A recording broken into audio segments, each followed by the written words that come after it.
It was rapid consolidation, right? So we only recently got to this monopolistic, homogistic system. It's really 20, 25 years old. First animal I ate was a chicken, and it was a deja vu. It was like, I remember what this tastes like.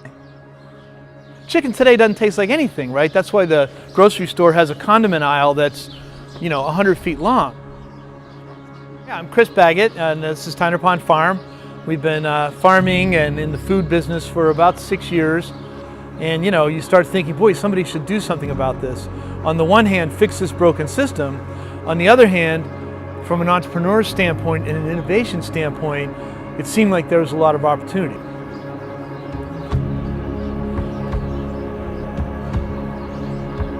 When the grocery store system came along, suddenly they were curating your food. They were determining what you're going to eat and who's going to supply that food to you. It wasn't that way 50, 60 years ago, right? You bought in your community.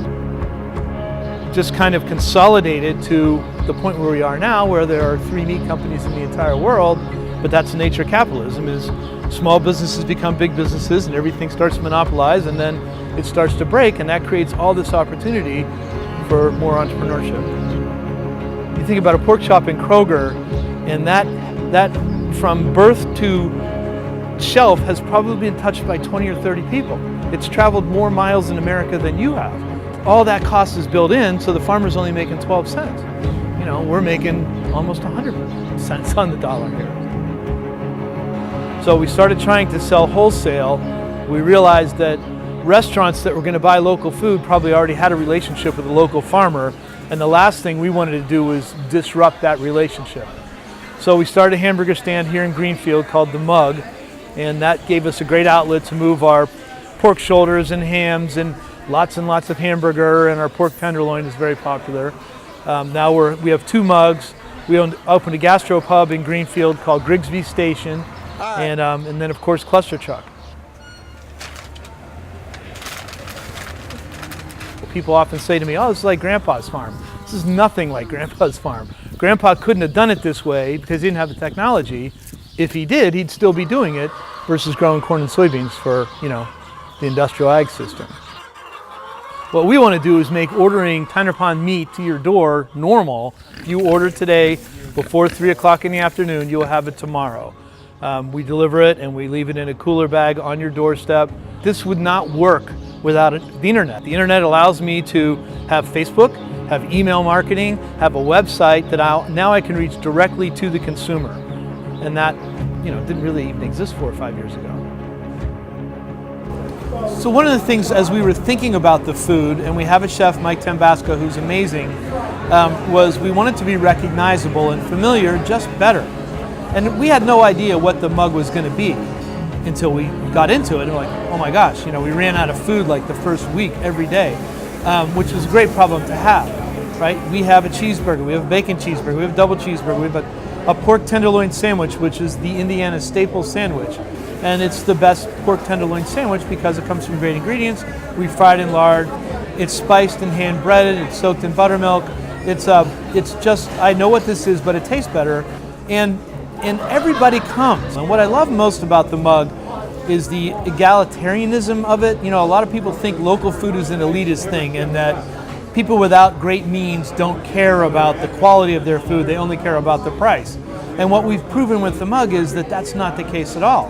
And so here we are in Irvington, which is much closer into Indianapolis, about halfway between. And we have this kind of working class, older community, kind of urbanizing, becoming a little hipster. It's a melting pot of everything.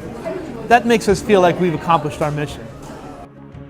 This system works really well in Indiana because, first of all, we have the perfect climate to grow a lot of grass. We have great soils, we have plenty of rainfall, we have plenty of sunshine, and we have great access to the market. We have a very receptive market in Indianapolis and the surrounding communities. We're able to track close to 150 jobs directly related to the work we're doing here. If you add in the restaurant employees, it gets closer to 300 jobs. So from our farmers that we employ full-time, to our butchers, to our delivery people and our fulfillment people, and everything that goes on with the Tyner Pond direct-to-consumer business, and then just the money spinning in the economy, right? The key to community wealth is keeping your money flowing within the community, and we've gotten into a habit of taking our money and spending it outside of the community. So, and you go through Greenfield now and you see dramatic change in what this enterprise has brought just in the community. So the beginning of the mission was the farm, right? Can we actually raise animals and quality product this way that's affordable? But along the way we started messing around with doing deliveries from the Mug and takeout orders, and we saw how much friction was in that system. And one of the biggest problems in food delivery is timing. If it takes 45 or 55 minutes for me to get my food, odds are my food is probably 45 minutes old already. How do we solve that problem? So we started thinking about the Uberization of this and the proximity of the driver. We process your order based on where the driver is. So if the driver is 7 or 8 minutes away or 25 minutes away, and your order is only going to take 4 minutes to make, we're not going to start cooking it until he crosses that 4-minute line. And that's the other big key, is the driver app and how we respect the drivers. We don't call all cars like the Ubers or the Lyfts or a lot of these companies do. We don't schedule them like a lot of the food delivery companies do. They are completely freelance, and we have a concept we call pinging, where we ping the drivers because we can see orders coming in, we can see demand, and then we just bring on the right amount of drivers to maximize their income and maximize customer satisfaction. And it's a beautiful system for everybody.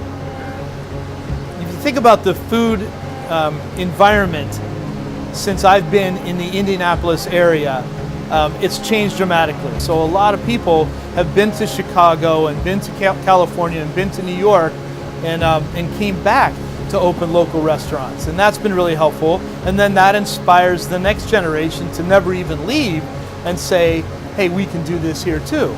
We work with 10 farms that are growing sustainably that weren't growing sustainably 2 years ago. If the restaurant and ClusterTruck can be the catalyst to get more farmers involved in the system without making it abnormal, elitist, frilly, right? This is all very recognizable, normal food. It tastes better because our timing is better, but also because the ingredients come from 10 miles away, not 1,000 miles away.